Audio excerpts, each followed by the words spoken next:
नवयुग की गंगोत्री से बही ज्ञान की धारा है। हम युग का निर्माण करेंगे, यह संकल्प हमारा है। हम बदलेंगे, युग बदलेगा, यही हमारा नारा है।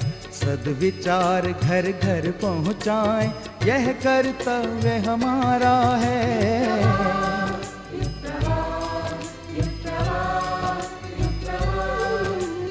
चलो बढ़ें, कुछ अच्छा कर लें, युग ने हमें पुकारा है। धरती स्वर्ग बनाएंगे, ये शुभ संकल्प हमारा है।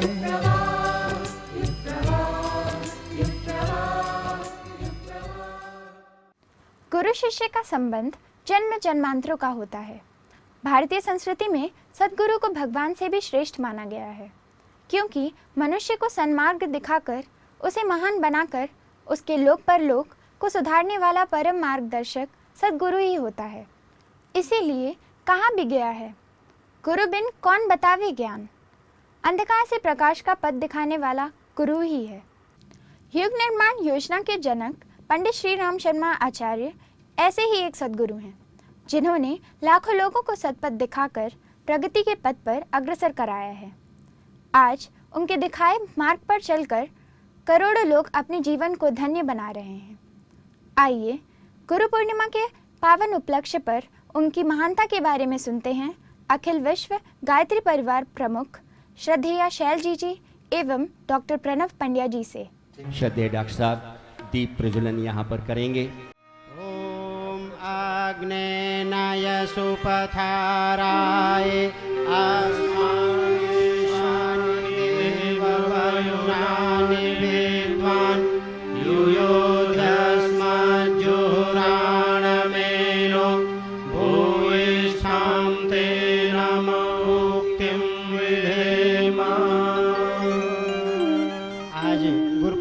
पावन अवसर पर श्रद्धेय डॉक्टर साहब और श्रद्धेया जी गुरु सत्ता का नमन वंदन पूजन आप सब की ओर से कर रहे हैं।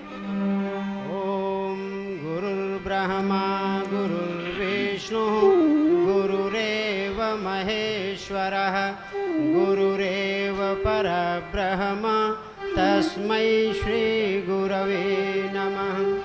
आनन्दमानन्दकरं प्रसन्नं ज्ञानस्वरूपं निजबोधरूपं योगीन्द्रमीड्यं भवरोगवैद्यं श्रीसद्गुरुं नित्यमहं नमामि।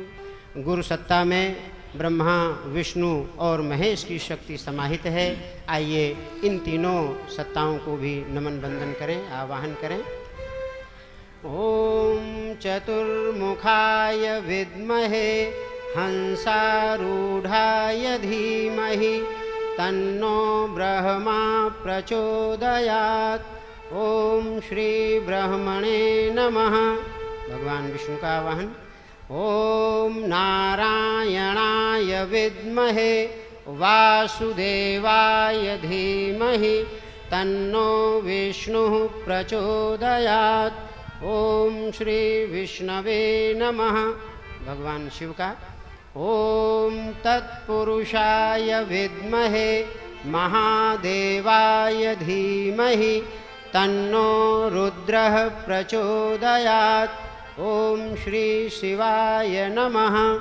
सभी लोग हाथ जोड़ लें, पुष्पांजलि का भाव करें। समयदान, अंशदान और गुरु के कार्यों को संपन्न करने का संकल्प मन में लेते हुए ओम यज्ञेन यज्ञमयजन्त देवाः तानि धर्माणि प्रथमान्यासन् तेहनाकं महिमानः सचन्त यत्र पूर्वे साध्याः सन्ति देवाः। ओम मंत्र पुष्पांजलिं समर्पयामि। गुरुदेव कहा करते थे कि प्यार प्यार प्यार यही हमारा मंत्र है। आत्मीयता, ममता, स्नेह और श्रद्धा यही हमारी उपासना है। और इसी को हर व्यक्ति को जीवन में उतार लेना चाहिए। बहनों और भाइयों, गुरु के अनुदान तो निरंतर बरसते रहते हैं, लेकिन कौन उनके सच्चे अनुदान का हकदार है, ये हमें स्वयं अपनी समीक्षा करके निश्चित करना पड़ेगा। जिसने अपना संपूर्ण समर्पण गुरु के चरणों में कर दिया, निश्चित रूप से गुरु के अनुदान को वो सब कुछ पा सकता है। गुरुवर के अनुपम अनुदानों का वही अधिकारी है। गुरुवर के अनुपम अनुदानों का वही अधिकारी है। गुरु को अर्पित जीवन जिसका, गुरु को अर्पित जीवन जिसका, और इच्छाएं सारी है। गुरुवर के अनुपम अनुदानों का वही अधिकारी है। गुरुवर के अनुपम अनुदानों का वही अधिकारी है।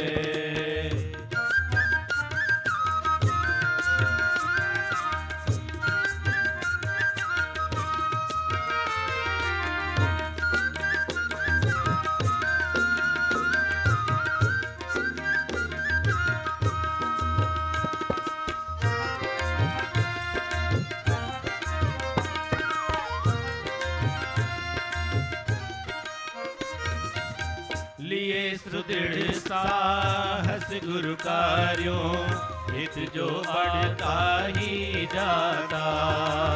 लिए सुदृढ़ साहस गुरु कार्यों, हित जो बढ़ता ही जाता।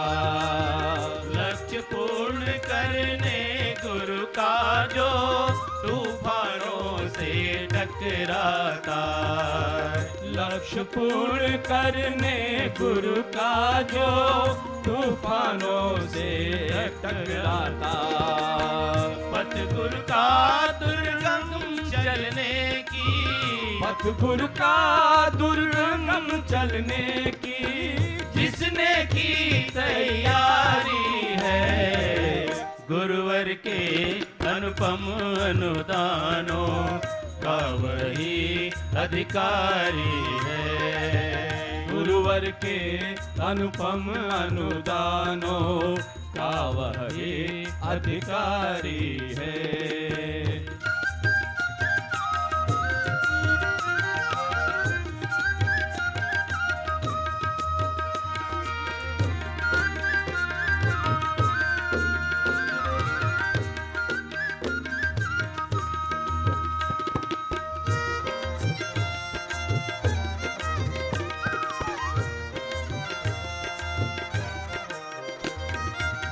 सुख सुविधा पद नाम यश से हुई नहीं शायद पूरी। सुख सुविधा पद नाम यश से हुई नहीं शायद पूरी। है समर्पण कहाँ गुरु को, श्रद्धा भी रह गई अधूरी। है समर्पण कहाँ गुरु को, श्रद्धा भी रह गई अधूरी। रहती गुरु से दूरी जब तक, रहती गुरु से दूरी जब तक, वीरन जग की प्यारी है। गुरुवर के अनुपम अनुदानों का वही अधिकारी है। गुरुवर के अनुपम अनुदानों का वही अधिकारी है।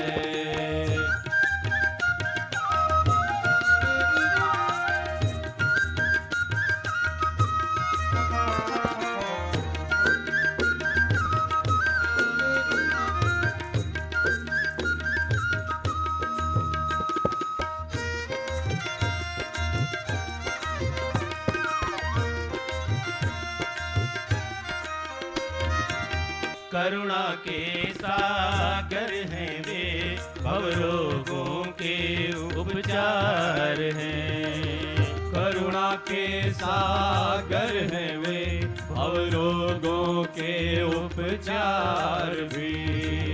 योग क्षेम वाहक है गुरुवर, खेंगे पतवार भी। योग क्षेम वाहक है गुरुवर, खेंगे पतवार भी। अर्पित उनके हाथों में, अर्पित उनके हाथों में, जीवन की नाव हमारी है। गुरुवर के अनुपम अनुदानों का वही अधिकारी है। गुरुवर के अनुपम अनुदानों का वही अधिकारी है। गुरु को अर्पित जीवन जिसका, गुरु को अर्पित जीवन जिसका, और इच्छाएं सारी है।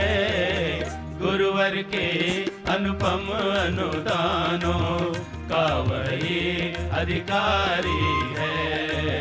गुरुवर के अनुपम अनुदानों का वही अधिकारी है।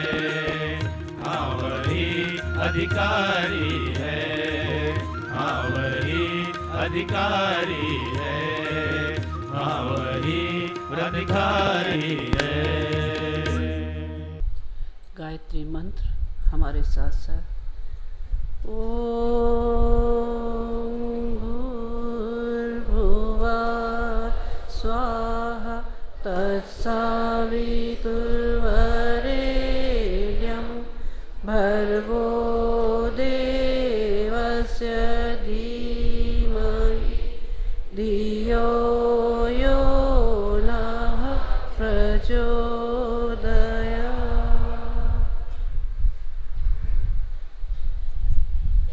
परम पूज्य गुरुदेव और वंदनीय माता जी की सूक्ष्म उपस्थिति में विराजमान शक्ति स्वरूपा माताओं, बहनों और भाइयों, गुरु पूर्णिमा का आज पावन दिन, आत्मविश्लेषण, आत्म अनुशासन का दिन, अपनी श्रद्धा को तोलने का दिन, गुरु के चरणों में समर्पण भाव का दिन, ज्ञान के पूजन का दिन। परम पूज्य गुरुदेव ने सारा जीवन अपने गुरु के निर्देशों पर अर्पित कर दिया। गुरुदेव ने जो भी कहा, परम पूज्य गुरुदेव ने अक्षर से उसका पालन किया। न ये सोचा कि ये हमारी सामर्थ्य में है या नहीं है, पता नहीं इसका परिणाम क्या होगा क्या नहीं। जो कहा वो ब्रह्म वाक्य मानकर उसका पालन करते हुए चले गए। उन्होंने इतना सारा लेखन किया, इतनी सारी प्रतिभा लोगों के सामने उपस्थित की, जो आज के युग के व्यास कहे जा सकते हैं। ऐसे परम पूज्य गुरुदेव का हर पल बचपन से हमारी आंखों में तैरता हुआ है। आज भी वो दिन याद है जब हम छोटे थे। परम पूज्य गुरुदेव जब फुर्सत के क्षण हुआ करते थे, रात के समय अपने पेट पे बिठाकर कहानियाँ सुनाया करते थे। बचपन की वो कहानियाँ आज भी दिल और दिमाग पर हाजिर है। हम छोटे रहे होंगे, लगभग कोई 5-6 साल के रहे होंगे। सहस्त्रकुंडी यज्ञ की तैयारियाँ चल रही थी। परम पूज्य गुरुदेव अधिकांश कार्यक्रमों में बाहर रहते थे, पर ऐसे मौके बहुत कम हुआ करते थे जब परम पूज्य गुरुदेव घर में हुआ करते थे। उस समय हमारे लिए बहुत उल्लास का दिन हुआ करता था। आगे पीछे गुरुदेव के दौड़ा करते थे। पिताजी हमको वहाँ घुमाने ले जाएंगे, पिताजी हमको कहानी सुनाएंगे। पिताजी भी हर पिता की तरह से गोद में उठाकर प्यार किया करते थे। सहस्त्रकुंडी यज्ञ की जब तैयारियां चल रही थी, सारी तैयारियां जोर शोरों से थी। अपने चरम पर जब तैयारी आ गई, लोगों की धमकियां मिलना शुरू हुई। लोगों ने विरोध करना शुरू किया, सहस्त्रकुंडी यज्ञ यहाँ नहीं होगा, अगर होगा तो आपके बच्चों को उठा लिया जाएगा, या जितने भी लोग आएंगे पीने के जल में जहर घोल दिया जाएगा।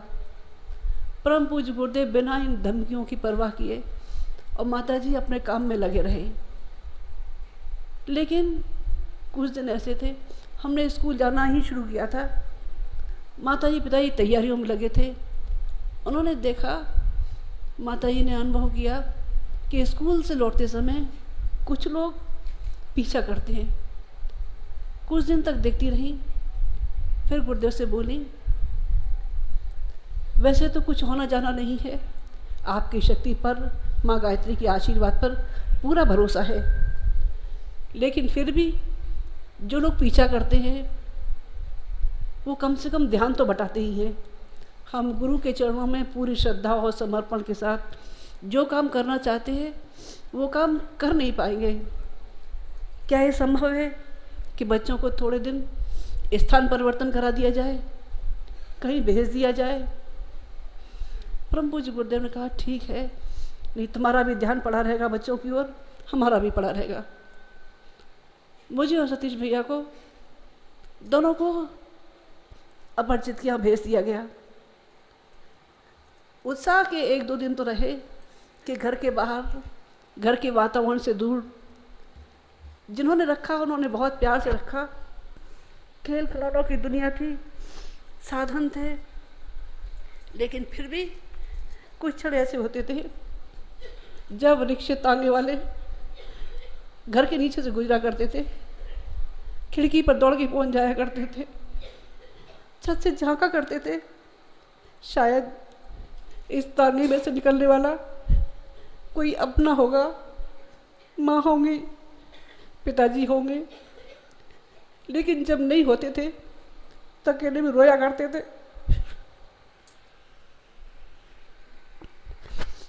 श्रेष्ठ कुंड यज्ञ संपन्न हो गया। परम पूज्य गुरुदेव हिमालय चले गए आर्ष ग्रंथों का भाष्य करने के लिए। जिम्मेदारी माताजी की कंधों पर आई। सारे यज्ञ की, सारा पीछे का है हिसाब किताब, तब कहूँ भी कि वो व्यवस्था जिसमें लोग आते थे जाते थे, ये तब की बात है जब साधन नहीं थे, रिक्शे तांगों में ही काम हुआ करता था।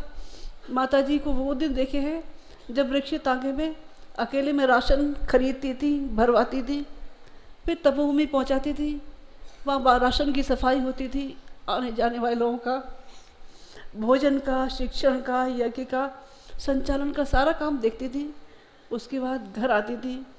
घर आके गुरुदेव के साहित्य का, प्रकाशन का, पत्राचार का सारा काम देखने के बाद हम बच्चों का नंबर आता था।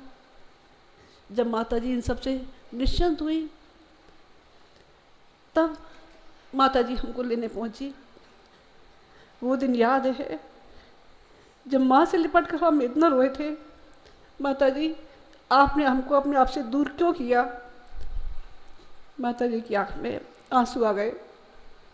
कहने लगी, बेटा जिंदगी में बड़े बड़े तूफान आते हैं, लोक मंगल के रास्ते पर बड़ी बड़ी परीक्षाएं देनी पड़ती हैं अपनी प्रामाणिकता की। ये तो एक छोटी सी घड़ी है, पता नहीं जिंदगी में कितनी परीक्षाएं, कितनी प्रामाणिकता तुम्हें देनी पड़ेगी। उस समय तो ये बात समझ में नहीं आई। माँ की छाती से लिपट गए। सारी फरियाद, सारे दोष, सारी कुंठाएं, सारे मन के मैल धुल गए माँ की छाती से लगकर। माताजी हमको वापस ले आई। फिर वो दिन पढ़ाई के, लिखाई के, वो सब चलते रहे। जिस तरह गुरुदेव ने अपना सारा जीवन गुरु के निर्देशों पर न्यौछावर कर दिया। वंदनीय माताजी के प्रथम गुरु परम पूज्य गुरुदेव, उन्होंने उनके चरणों पर सारा जीवन न्यौछावर कर दिया। परम पूज्य गुरुदेव ने अखंड ज्योति जलाई, ज्ञान की जलाई, प्रकाश की जलाई, प्रेरणा की जलाई, लेकिन बाती बनकर अपना स्नेह तिल तिल कर मातृ सत्ता जलाती रही। गुरुदेव हिमालय में थे। माताजी को एक दिन लगा कि गुरुदेव कुछ परेशानी में है, शायद उनकी तबीयत ठीक नहीं है। माता जी वहाँ से मथुरा से चल दी, गाड़ी पकड़ी। अब तो बहुत सारी गाड़ी आती हैं, बहुत सारी बसें आती हैं। तब तो एक सुबह आती थी, एक शाम को आती थी। दिन में देहरादून एक्सप्रेस से केवल अकेली गाड़ी थी। माता जी वहाँ से अकेली चल दी, ऋषिकेश तक पहुँच गई। उसके बाद उत्तरकाशी पहुँची। जाड़े के दिन थे, बारिश भी हो गई थी। पहाड़ों की सर्दी कैसी होती है शायद आप लोगों ने कभी अनुभव किया हो। बर्फीली रात उत्तरकाशी में माता ही रात को रुकी। सोचने लगी अब कहाँ जाऊँ, पता ठिकाना कुछ बता के नहीं गए, लेकिन मुझे जाना ज़रूर है, अब कैसे जाऊँ। परम पूज्य गुरुदेव ने सपने में बताया डानियों का ये सहारा लो और वहाँ से गंगोत्री चले आओ, ग्लेशियर के रास्ते से गौमुख के रास्ते पे तुम्हें मिल जाएंगे। माता जी वहाँ से चल दी, बारिश में भीगती भीगती कंधे पर झोला लटकाए अपने इस आराध्य के समर्पण में। न पीछा देखा, न बच्चे देखे, न परिवार देखा, केवल एक ही लगन, मुझे जाना है। चलती चली गई। वहाँ जाके झोंपड़ी के बाहर परम पूज्य गुरुदेव खड़े थे। देखकर अवाक थे, इतनी भीषण ठंड में, बरसते पानी में, वो भी बर्फीले में, एक अकेली औरत चली आ रही है बिना किसी डर के। तब तो साधन भी नहीं थे, घने जंगल, चारों तरफ पहाड़ी पहाड़। परम पूज्य गुरुदेव अंदर ले गए। माता जी छू के देखा, परम पूज्य गुरुदेव का शरीर गर्म था। हंसने लगे, तुम ये मत सोचो कि मुझे बुखार है, मुझे बुखार नहीं, ये मेरे तप की गर्मी है। उन्होंने आग जलाई। माता जी से कहा तुम भीग गई हो, अपने कपड़े सुखा लो। गुरुदेव ने पहले ही माता जी के लिए खिचड़ी बना के रखी थी। माता जी देखा बटलोई में कुछ पत्ते उबले रखे हैं, कुछ कंद रखे हैं, पर माता जी के लिए उन्होंने खिचड़ी बना के रखी थी। खाने बैठे, उसमें नमक ज़्यादा था। पिताजी कहने लगे इसे मत खाओ, इसमें नमक ज़्यादा है। माता जी कहने लगी आपने इतने प्यार से, इतने तप के साथ बनाई है और मैं केवल ये देखूं कि इसमें नमक ज़्यादा है। आपके प्यार की कीमत क्या मैं भूल सकती हूँ? दोनों के मन में एक प्यार की उछाल तरंगें, एक समर्पण भाव और आंखों से प्रेम की अश्रुधारा प्रवाहित थी। दोनों ने एक दूसरे को खिचड़ी खिलाई। रात में निर्देश लिए मिशन के भावी, और माता जी सुबह फिर वहाँ से रवाना हो गई। माता जी का अपने गुरु के चरणों में वो समर्पण देखा कि मन उनके चरणों में श्रद्धानत रहा। बहुत सी बातें कहने के लिए शब्दों की ज़रूरत नहीं हुआ करती। आदमी का आचरण, आदमी के भाव, स्वयं वो कहानियाँ कह जाता है जो मन पर अटूट छाप छोड़ जाया करता है।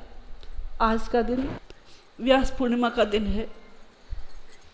व्यास उसको कहा जाता है जो अपनी वाणी, लेखनी और आचरण के द्वारा लोगों में परिवर्तन करने की सामर्थ्य रखता है।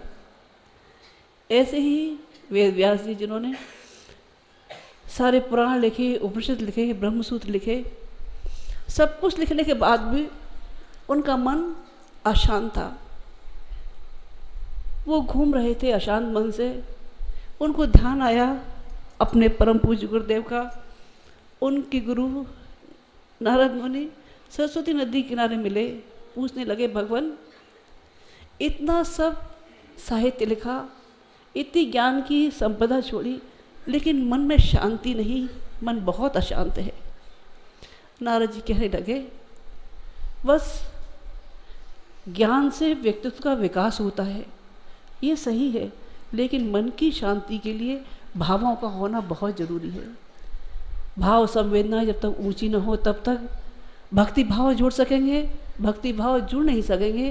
भक्ति के लिए भावों का जागृत होना बहुत जरूरी है, और भक्ति जब तक नहीं होगी तब तक मन में शांति संभव है, मन में शांति संभव नहीं। तुम प्रभु की लीलाएं लिखो और उन लीलाओं का वर्णन करो जिससे आदमी की भाव संवेदनाएं जागृत होती हों।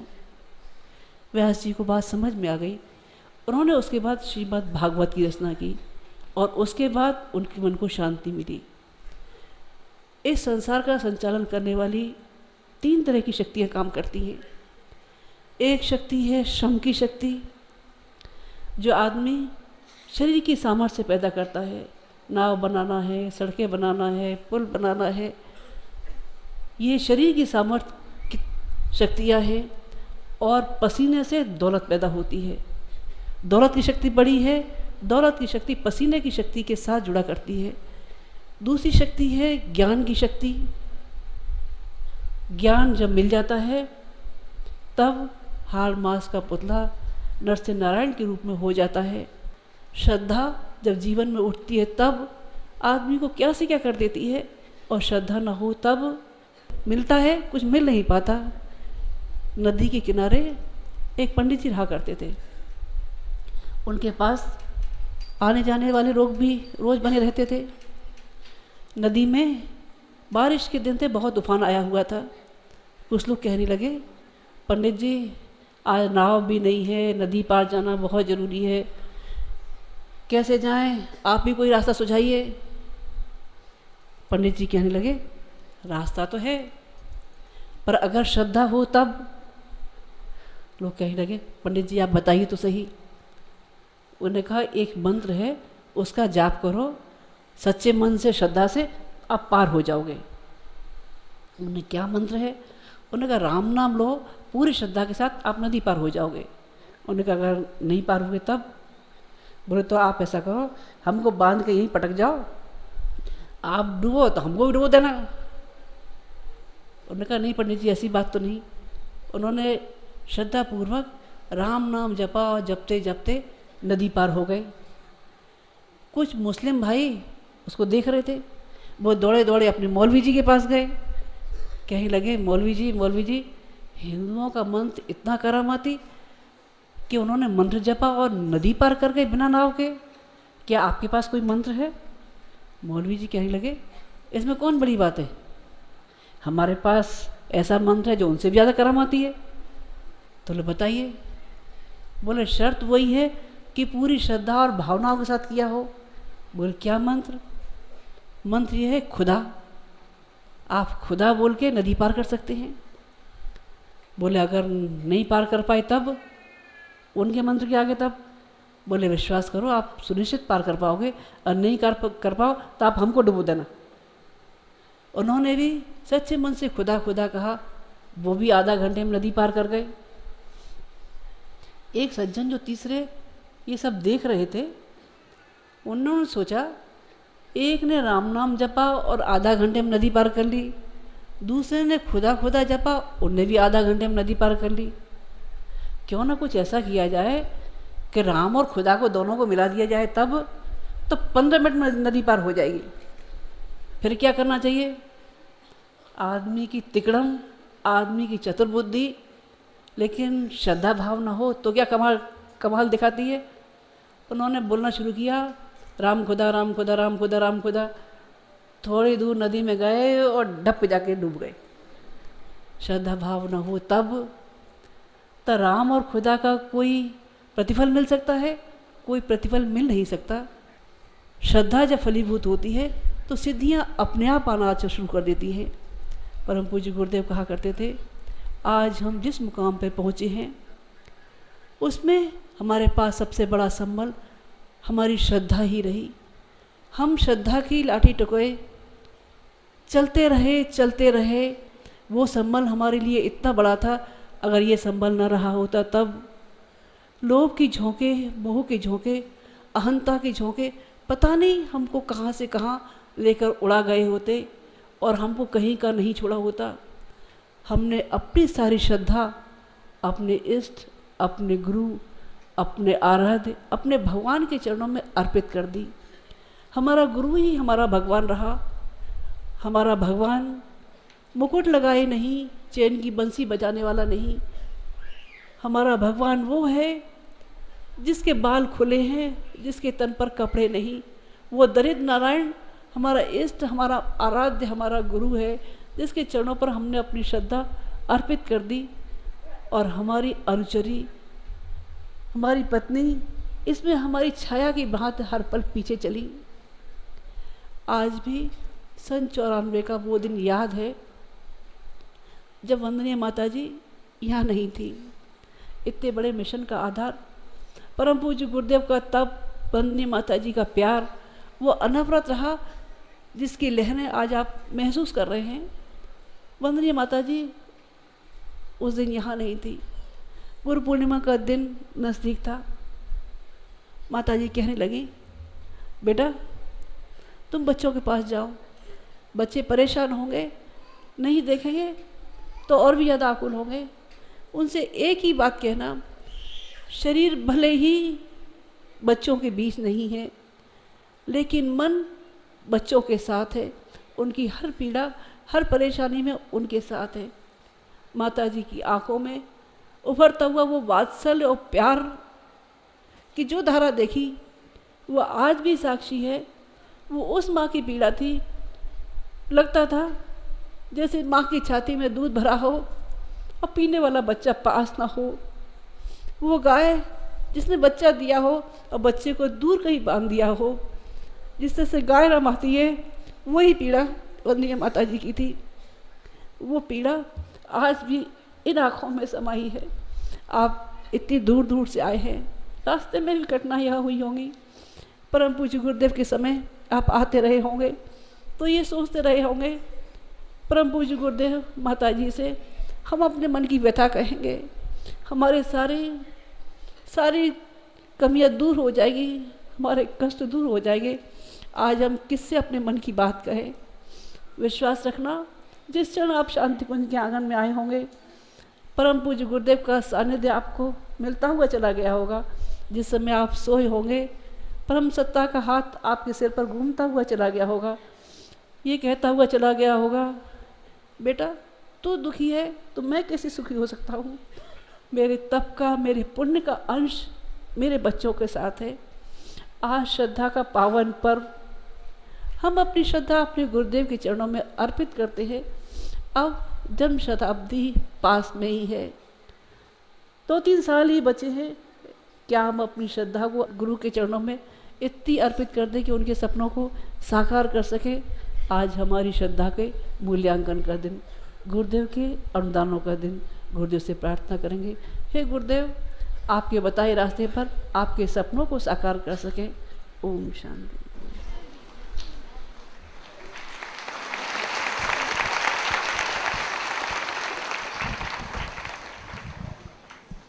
बहनों और भाइयों, गुरु कितना महान होता है, गुरु तो कितना सजान होता है। वो महाकाल बनकर अनीति को भी नष्ट करने में समर्थ है, वो ब्रह्मा बनकर सृजन करने में भी समर्थ है।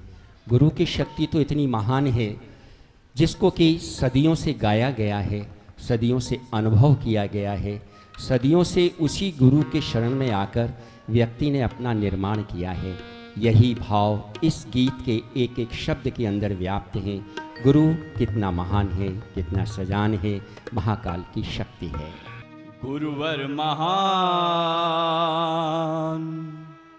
गुरुवर सुजान, गुरुवर महान, गुरुवर सुजान, गुरुवर महान, गुरुवर सुजान, गुरुवर महान, गुरुवर सुजान। गुरु स्वयं बन गए महाकाल, गुरु पूर्ण मुक्ति, गुरु दिव्य शक्ति, ब्रह्मांड गुरु के दिव्य भाग। गुरु पूर्ण मुक्ति, गुरु दिव्य शक्ति, ब्रह्मांड गुरु के दिव्य भाग। जय महाकाल, जय महाकाल, जय महाकाल, जय महाकाल, जय महाकाल, जय महाकाल, जय महाकाल, जय महाकाल, जय महाकाल, जय महाकाल, जय महाकाल, जय महाकाल।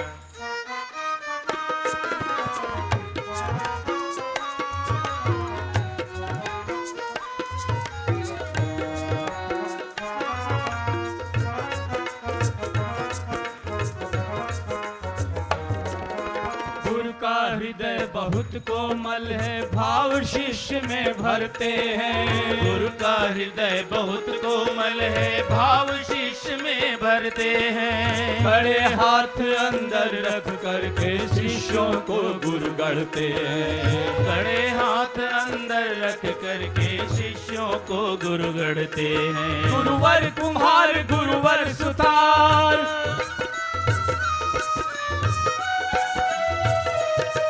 गुरुवर कुम्हार गुरुवर सुतार, गुरु से चलती है सृष्टि चाल। गुरु राम रूप गुरु कृष्ण रूप, गुरु शिष्यों की बनते हैं ढाल। गुरु राम रूप गुरु कृष्ण रूप, गुरु शिष्यों की बनते हैं ढाल। जय महाकाल जय महाकाल जय महाकाल जय महाकाल जय महाकाल जय महाकाल जय महाकाल जय महाकाल जय महाकाल जय महाकाल जय महाकाल जय महाकाल।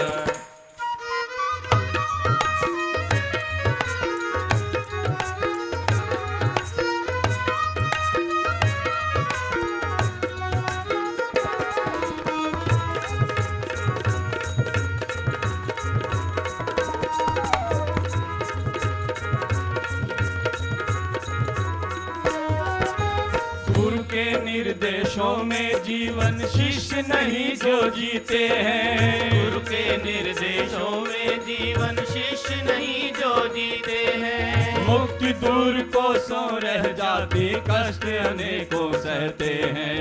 मुक्ति दूर कोसों रह जाती, कष्ट अनेकों सहते हैं। गुरु स्वर्ग लोक गुरु दिव्य लोक,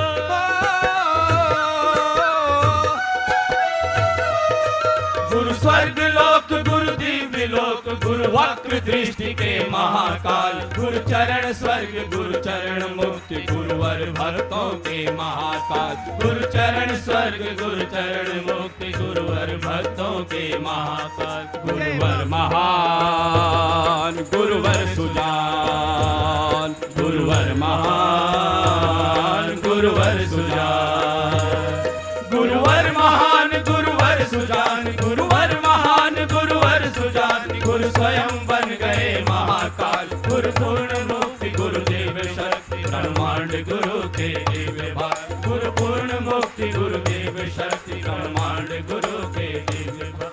जय महाकाल जय महाकाल जय महाकाल जय महाकाल जय महाकाल जय महाकाल जय महाकाल जय महाकाल जय महाकाल जय महाकाल जय महाकाल जय महाकाल।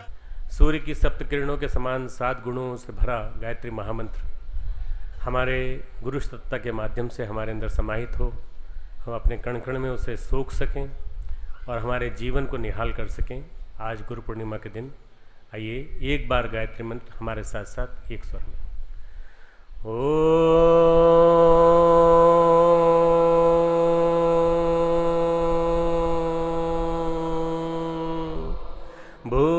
भूर्भुवः स्वः तत्सवितुर्वरेण्यं भर्गो देवस्य धीमहि धियो यो नः प्रचोदयात्। ॐ गुरुर्ब्रह्मा गुरुर्विष्णु गुरुरेव महेश्वरः, गुरुः साक्षात् परब्रह्म, तस्मै श्री गुरुवे नमः। अखण्डमण्डलाकारं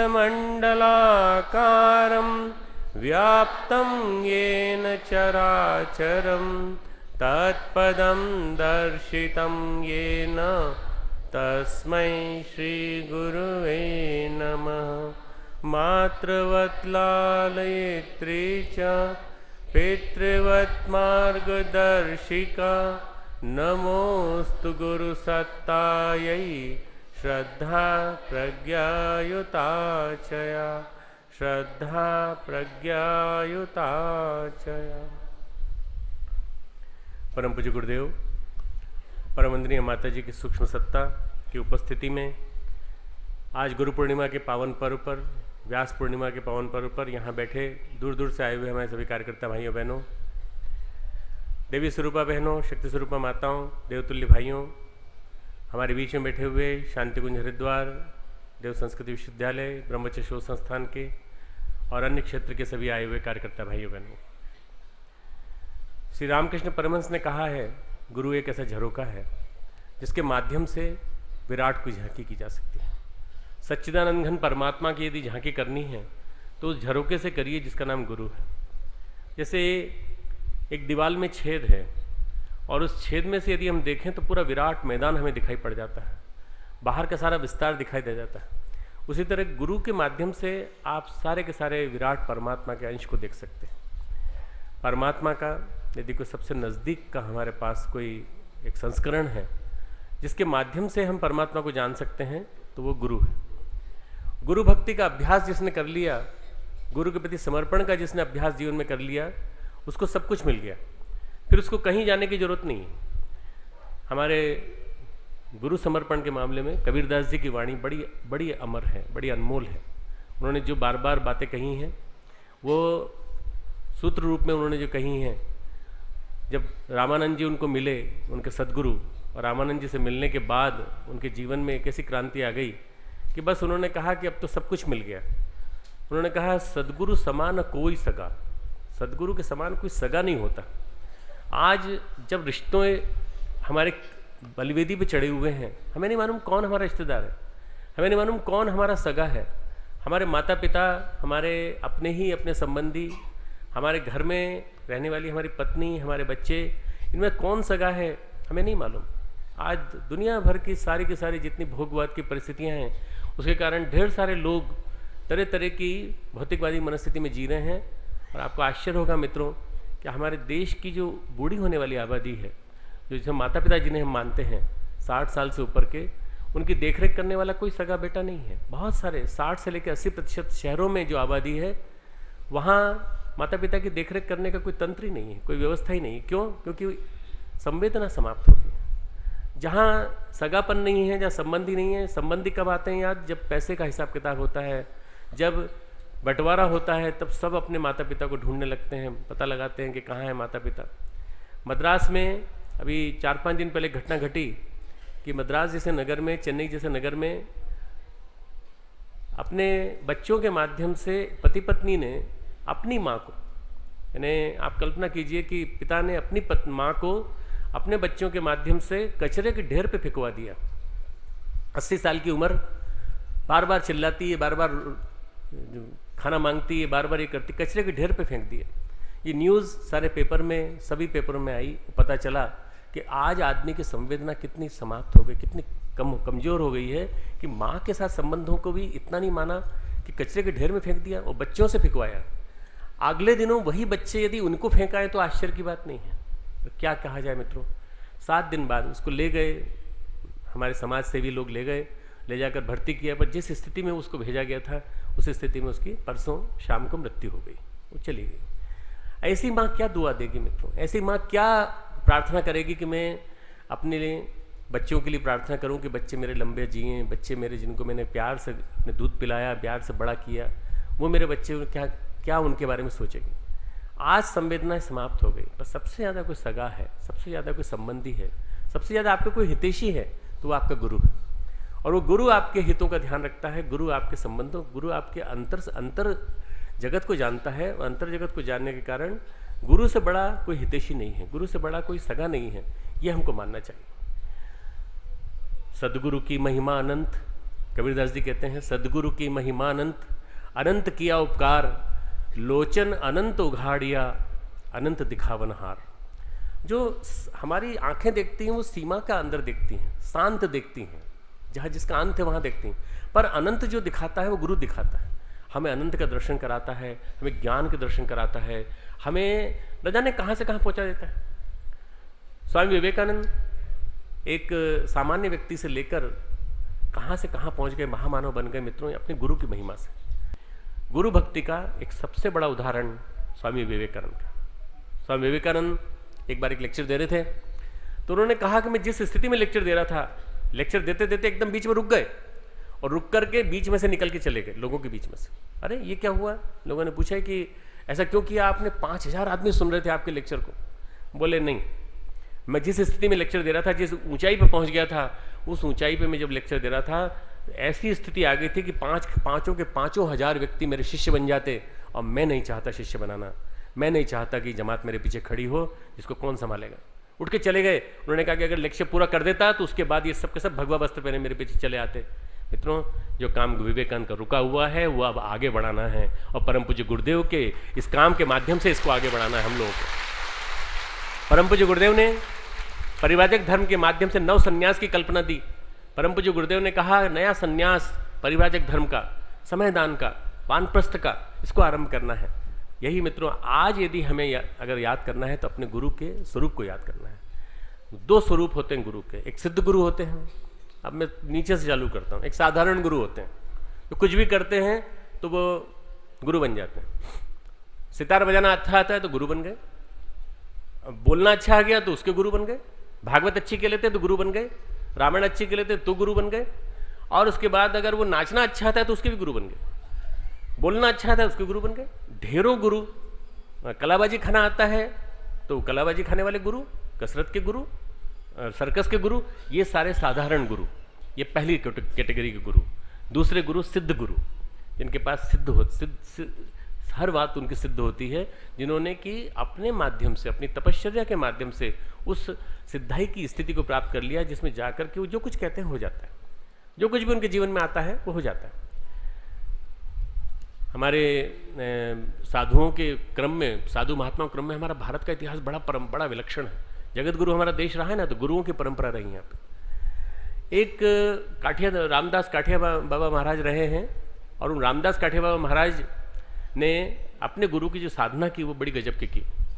उन्होंने अपने गुरु के चरण दबाए, सब कुछ किया, वो तो ठीक है, पर गुरु ने रात में ठंड में बिठा दिया, दिसंबर की ठंड में बाहर गंगा की रेत पर, रेत भयंकर ठंडी, और उसमें धुनी दे दी और कहा इस धुनी को तापता रहे और मंत्र जपता रहे, गायत्री मंत्र का अनुष्ठान कर रात भर। नींद आ गई, कम उम्र थी, 15-16 साल की उम्र थी, नींद आ गई, देखा तो कोयला बुझ गया, धुनी बुझ गई, बड़े परेशान, बड़े दुखी। उन्होंने कहा मैं गुरु के पास कैसे जाऊं और कैसे कहूं कि मैं धुनी मेरी जो है समाप्त हो गई, धुनी में जल नहीं रही है। तो उन्होंने गुरु के पास जाके धीरे से पाँव पकड़े और कहा गुरुदेव मेरी धुनी समाप्त हो गई, धुनी बुझ गई है, क्या करूं? तो उन्होंने कहा तू सोया क्यों? उन्होंने जलती हुई लकड़ी आग की उनके सिर पे दे मारी और कहा इसमें से जो अंगारा गिरा है इसको ले जाओ उठा के। बोले कैसे ले जाऊँ? चिमटा दे दीजिए। बोले नहीं, हाथ से उठा के ले जाओ और जाके रख और इसको जला, इसको पूरी तरह से जला। वो हाथ से उठा के ले गए, उन्होंने वहाँ रखा, उनके हाथ जल गए, पर वो उसको धुनी को जलाते रहे। अगले दिन सुबह गुरु उठे और उन्होंने कहा मैं जा रहा हूँ, तू जब तक यहाँ मैं आऊँ नहीं जब तक, तब तक यहीं बैठे बैठे तू धुनी तापते रहना, धुनी के सामने जप करते रहना। वो कहीं नहीं गए। मित्रों कल्पना कीजिए कि पानी पीने तक नहीं गए, लघु शंका के लिए नहीं गए। गुरु की शक्ति का प्रताप ये कि वहीं पर बैठे बैठे उन्होंने 6 वर्ष काट दिए। 6 वर्ष बाद उनके गुरु आए, उन्होंने कहा तू सिद्ध पुरुष हो गया, तू सिद्ध पुरुष हो गया, तू मेरा शिष्य बनने के लायक हो गया। शिष्य इससे कम में नहीं बना करते थे पुराने ज़माने में, आज तो ऐसे ढेर सारे शिष्य बन जाते हैं। रामदास काठिया बाबा महाराज बन गए, उसके बाद फिर गरीबदास जी महाराज जो उनके गुरु थे, 2-3 बार कई बार लोग उनके पास आते तो अपने गुरु के पास भेज देते और गुरु उनके वरदान देते, वरदान पूरे हो जाते। एक बार एक दुखी महिला आई, दुखी महिला ने कहा मेरे पति की मृत्यु हो गई है, आप बताइए कुछ हो सकता है क्या? तो उन्होंने कहा कि जा तेरे पति, कौन बोले? रामदास काठिया बाबा महाराज अपने गुरु के सामने, जा तेरे पति जिंदा है, तू जाके देख क्या। देखा पति जिंदा थे वास्तव में, वो जय जयकार करती हुई चली गई। गरीबदास जी महाराज उठ के खड़े हो गए, उन्होंने कहा एक जंगल में 2 शेर नहीं रह सकते, अब तू भी गुरु हो गया, अब तू गुरु बन, अब तू गुरु बन के काम कर। और खुद जो है वो चले गए, हिमालय चले गए, वहाँ तप करने लगे। रामदास काठिया बाबा का जीवन समर्पण का जीवन, तो गुरुदेव का समर्पण, गुरु का समर्पण और गुरु का सुमिरन। गुरु को समर्पित करिए और गुरु को सुमिरन करिए, उनका स्मरण करिए, बार बार स्मरण करिए, यही गुरु का संदेश है। गुरु को हम अपने जीवन में कितना उतार पाते हैं। मैंने आपको 2 गुरु बताए, साधारण गुरु, दूसरे आपको बताया सदगुरु, ऐसे गुरु जो सिद्ध गुरु होते हैं। तीसरे गुरु ईश्वर कोटि के गुरु होते हैं। तो ईश्वर कोटि के गुरु आते हैं, जैसे रामकृष्ण परमहंस, जैसे परम पूज्य गुरुदेव, जैसे बुद्ध, ऐसे गुरु जब आते हैं तो वातावरण बदल जाता है। वसंत हिलोरे लेने लगता है, पत्ते बदल जाते हैं और चारों तरफ मौसम बदल जाता है, देवी देवता उतारू हो जाते हैं आने के लिए धरती पर, और ढेर सारी परिस्थितियां अनुकूल पड़ जाती हैं। ऐसा होने लगता है कि जैसे कुछ बदलने वाला है, कुछ होने वाला है। क्या होने वाला है? बस कुछ भी होने वाला है, परिवर्तन होने वाला है। युग परिवर्तन की आंधी आ जाती है, और युग परिवर्तन की जब आंधी आ जाती है मित्रों, ढेर सारे देवी देवता जन्म लेते हैं, और वो देवात्मा बन करके, शिष्य बन करके अपने गुरु को ढूंढते हुए आते हैं। गुरु शिष्य को ढूंढता हुआ आता है, ये विलक्षण बात है, पर शिष्य भी गुरु को ढूंढ सकता है अपने अंदर, अपने आसपास, और उस परम सत्ता के अंदर परमात्मा का प्यार पाना है तो गुरु भक्ति के माध्यम से आप अपने आसपास जो भी समुदाय है उस समुदाय में अपने गुरु को पा सकते हैं। परम पूज्य गुरुदेव ने एक महत्वपूर्ण बात लिखी है, हमने परमात्मा के प्रेम का अभ्यास गुरु भक्ति की व्यायामशाला में किया। हमने परमात्मा से प्रेम का अभ्यास गुरु भक्ति की व्यायामशाला में किया, और क्रमशः हम अभ्यास करते करते प्रभु भक्ति के दंगल में जाके पहुंच गए। क्रमशः अभ्यास करते करते प्रभु भक्ति के दंगल में जाके पहुंच गए। ये वाक्य ऐसा है मित्रों कि हिला देता है अंदर से कि प्रभु को पाना है, सबसे पहले गुरु को पाना है। गुरु यानी एक ऐसा दरवाजा जिसके माध्यम से आप गुरु के परमात्मा के पास पहुंच सकते हैं, और परमात्मा के पास जाकर परमात्मा के समान उनके जीवन को आप पा सकते हैं। हम लोगों ने गुरुदेव के जीवन को देखा है, हमने देखा है कि उन्होंने अपने स्वरूप को छिपा के रखा, बहुत सारा स्वरूप इतना छिपा के रखा। मनुष्य रूप में होता है गुरु, तो लोग यही मानते हैं सामान्य है, और हमारे जैसे खाते हैं, हमारे जैसे पीते हैं, हमारे जैसे ही बात करते हैं। अरे गुरुजी को मिल के आए, धोती कुर्ते में थे, बहुत सामान्य व्यक्ति हैं। सामान्य गुरु के निर्धारित प्रतिनिधियों को भी लोग गुरु देखते हैं तो गुरु के रूप में एक सामान्य व्यक्ति के रूप में मान लेते हैं। मित्रों, ये सामान्य नहीं होते, इनके अंदर की चेतना असामान्य स्तर की होती है। उस चेतना में जो शक्ति होती है कि गुरु से मांगेंगे तो वो दे देगा, वो दे देगा तो मिल जाता है सामने वाले को। मित्रों, हमारे गुरुदेव आज सशरीर नहीं है। लोगों को लगता है कि परम पूज्य गुरुदेव नहीं है तो क्या होगा, परम पूज्य गुरुदेव नहीं है तो किस रूप में होंगे। गुरु निराकार रूप में गुरुदेव हमारे चारों ओर संव्याप्त हैं। हम एक श्वास के माध्यम से अपने निराकार प्रभु को, अपने गुरु को अपने अंदर अवशोषित कर सकते हैं और अपने अंदर चेतना में अवतरित कर सकते हैं। यह आपके ऊपर निर्भर करता है कि आप क्या करें। गुरुदेव ने जो बात कही है उसको मैं गीता के श्लोक के माध्यम से बताता हूँ। कई बार हमको लगता है कि हम क्या काम करें, अच्छा माला करें, गुरुदेव की माला करें, गुरु गीता पढ़ें, और क्या क्या करें ये बताइए। मित्रों, आप माला करते हैं कि नहीं करते हैं मुझे मालूम नहीं, कितना गुरु गीता का पाठ करते हैं मुझे मालूम नहीं, कितना आपने और किताबों का पाठ किया है मालूम नहीं, पर सबसे ज़्यादा जरूरी गुरु का काम करना, गुरु का काम करना। योगेश्वर श्री कृष्ण को हम जगत गुरु कहते हैं, और श्री कृष्ण जगत गुरु के रूप में हम लोगों को एक संदेश देते हैं जो गुरुदेव का संदेश मान सकते हैं। अभ्यासे अपि असमर्थोसी। अभ्यास में भी यानी तू अगर योगी न बन पाए, तो अगर ध्यान नहीं कर पाए, तो मेरा याद नहीं कर पाए, संकीर्तन न कर पाए, जप नहीं कर पाए, तो कोई बात नहीं। अभ्यासे पे असमर्थोसी मत कर्म परमो भव। तो मेरा काम कर, तो मेरे काम के लिए खप जा, तो मेरे काम के लिए लग जा। तो कभी मत सोच कि तेरा क्या होगा, तेरा जीवन में तूने माला नहीं की, तूने जप नहीं किया। अरे माला जप नहीं कर पाए कोई बात नहीं, गुरु का काम करने में अपनी शक्ति लगाई कि नहीं। मत कर्म परमो भव। उन्होंने कहा मेरे लिए ही काम कर, मेरे लिए ही समर्पित हो जा। यत करोशी यद इश्नासी यद जुहोशी ददाशी यत। तू जो करता है, जो दो खाता है, जो समर्पित करता है, सब मेरे अर्पण कर। यद ददासी समर्पयम, तू मेरे को समर्पण कर, तो मेरे लिए रख। ये सारा अंश मेरे लिए है, तेरे लिए नहीं है। गुरु समर्पण मांगता है, सर्वांग पूर्ण समर्पण, आधा अधूरा नहीं। पतिव्रता पत्नी जिस तरह से अपने पति के प्रति समर्पित हो जाती, उस तरह से गुरु के प्रति जब समर्पित होता है शिष्य, तो शिष्य फिर गुरु फिर देता है, और इतना देता है कि फिर सब कुछ देता चला जाता है। मतलब हमने गुरु की कई लीलाएं देखी। गुरुदेव की एक लीला का वर्णन मैं करना चाहता हूँ। परम पूज्य गुरुदेव बैठे हुए थे, वैज्ञानिक अध्यात्मवाद पर नोट्स लिखा रहे थे, बड़े सुंदर ढंग से बता रहे थे कि सब कुछ अध्यात्म जो है विज्ञान सम्मत है, और सारे के सारे आध्यात्मिक प्रतिपादनों को विज्ञान की कसौटी पर कसा जा सकता है। मेरे जैसा चिकित्सक उन बातों को नोट कर रहा था अपनी डायरी में, और इतनी देर में एक व्यक्ति आया और नीचे आके बैठ गया।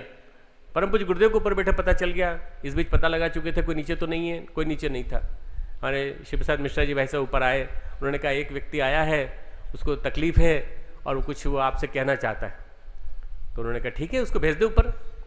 मेरे सामने उनको ऊपर बुलाया और मैं बैठा रहा। इस बीच कई लोग आए होंगे, उनको नहीं बुलाया पर उसको बुलाया, और उसके बाद उन्होंने पूछा क्यों, क्या बात है, तो क्यों परेशान है, तेरे को कैंसर हुआ है ना? बोले हाँ। पेट का कैंसर हुआ है ना? बोले हाँ। और तू समझता है कि मेरे पास शक्ति नहीं है, तो ये सोच के आया है कि उनके पास शक्ति होगी तो वो पहचान लेंगे ऊपर बैठे बैठे तो बुलाएंगे? बोले नहीं, ऐसा तो नहीं सोचा था। नहीं, तू ऐसे ही सोच रहा था नीचे बैठा, मैंने कईयों को नहीं बुलाया पर तुझे बुलाया। तेरे को तकलीफ है? हाँ तकलीफ है। तो ऐसा कर, एक गुलाब का फूल रखा था सामने, उन्होंने गुलाब का फूल उठाया, उसको दे दिया और कहा एक पंखुड़ी रोज खाना, एक पंखुड़ी रोज खाना। जिस दिन ये पंखुड़ी खत्म होगी, गुलाब फूल का फूल खत्म हो जाएगा, भले सूख जाए तो उसको चबा चबा के खा लेना और मेरा स्मरण करना, उसके बाद तू जिंदा रहेगा, तेरा कैंसर ठीक हो जाएगा, तो मेरा काम करना। मैं सुन रहा था, मेरे जैसा वैज्ञानिक इन बातों को सुन रहा था, मुझे बड़ा असंभव लगा, ऐसे कैसे हो सकता है।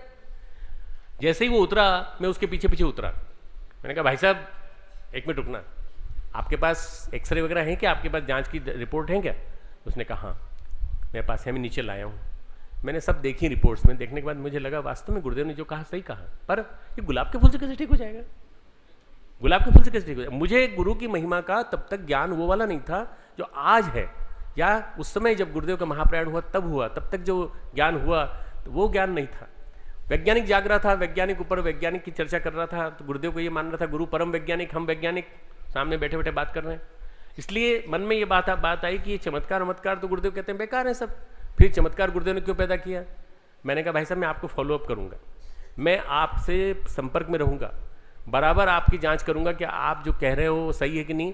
आपका नंबर, उनका नंबर ले लिया, सब कुछ ले लिया, डिटेल ले लिया, मैंने उनको फॉलोअप किया। जैसे ही फूल समाप्त हुआ मित्रों, एक 15-20 दिन के अंदर फूल समाप्त हो गया, उस आदमी का कैंसर जड़ से खत्म हो गया था पूरा का पूरा, और वो आदमी अभी तक हमारे संपर्क में है, बराबर नियमित रूप से सतत रूप से वो मिशन के काम में लगे हुए हैं। उनके सारे रिकॉर्ड्स मैंने अपने पास निकाल के रखे हैं, बचा के रखे हैं, केवल इसलिए कि लोगों को जानकारी मिले कि गुरु इतना समर्थ शक्ति होता है जो किसी को भी चाहे, जिसको वो पात्र समझता है उसको दे सकता है, हर किसी को नहीं देगा, सुपात्र को देगा। गुरु में और भगवान में कोई अंतर नहीं है मित्रों। गुरु और भगवान को जब कोई ये मान लेता है कि ये अलग अलग हैं और गुरु सामान्य व्यक्ति है, तो फिर गुरु सामान्य व्यक्ति बन जाता है, तो उसके बाद आपको कुछ नहीं मिलता। जैसे ही आपने उसके ऊपर मान्यता कर दी कि सामान्य व्यक्ति है, फिर कुछ नहीं मिले। गुरु को असामान्य माने, गुरु को महापुरुष माने, गुरु को परमात्मा के समकक्ष माने, परमात्मा से भी बड़ा माने।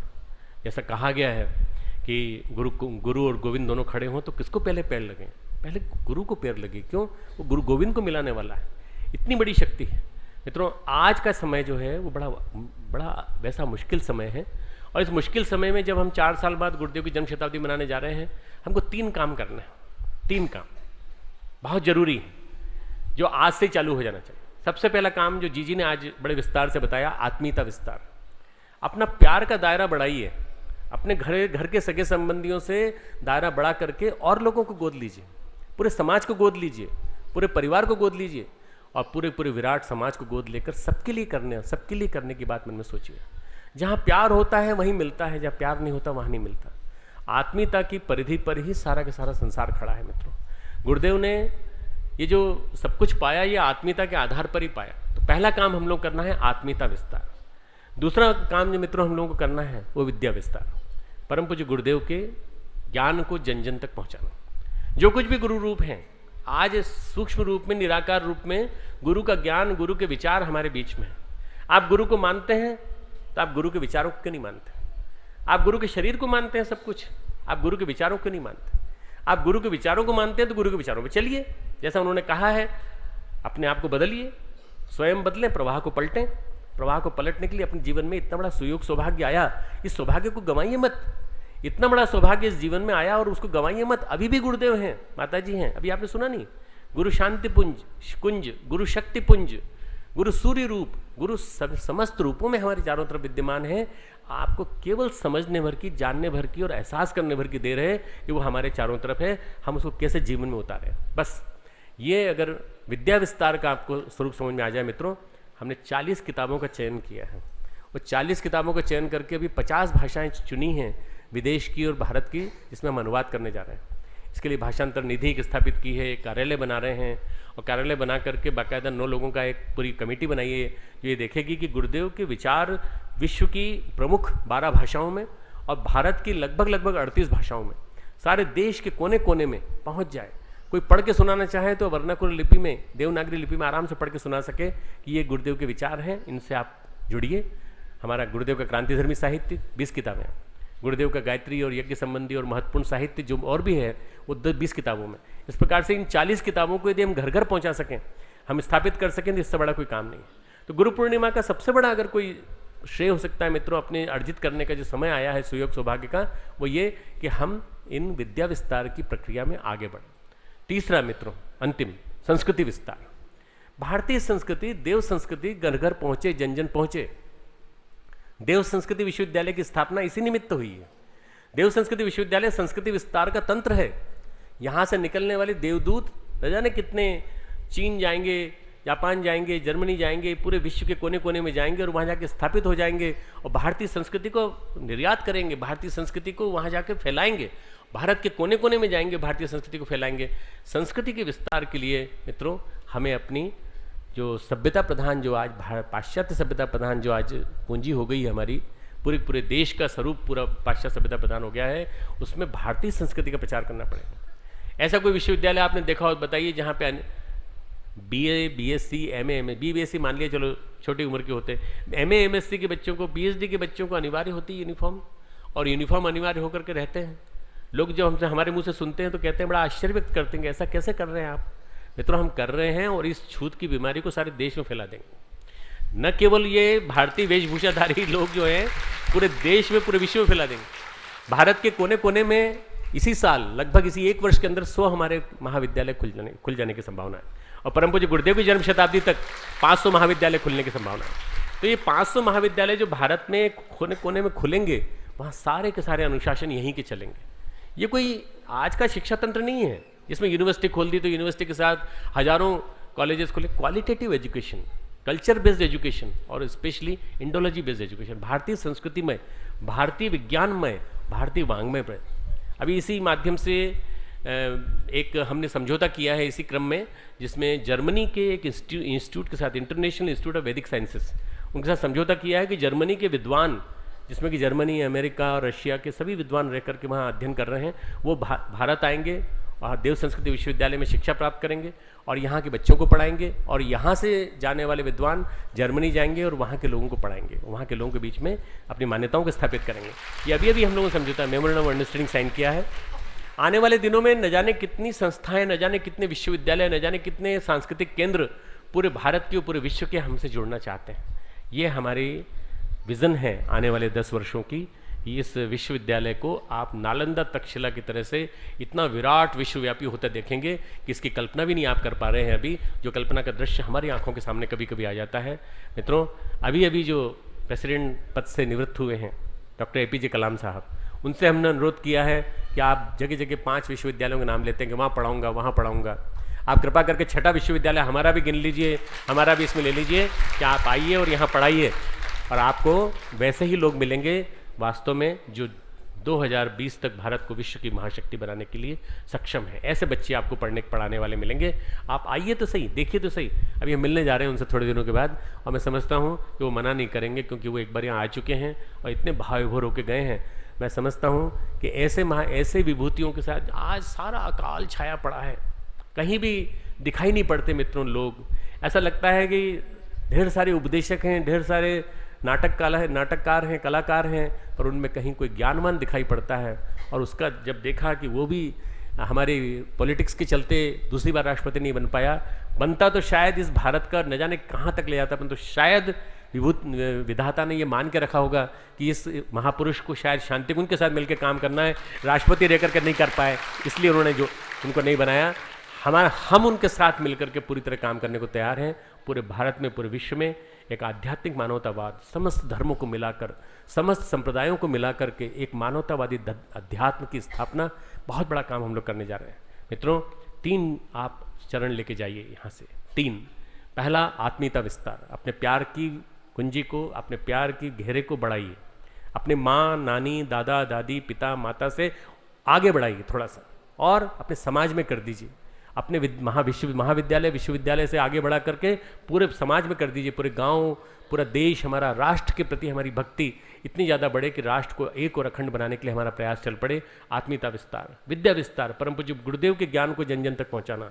और तीसरा संस्कृति विस्तार, देव संस्कृति का घर घर विस्तार हो, जन जन के बीच में विस्तार हो।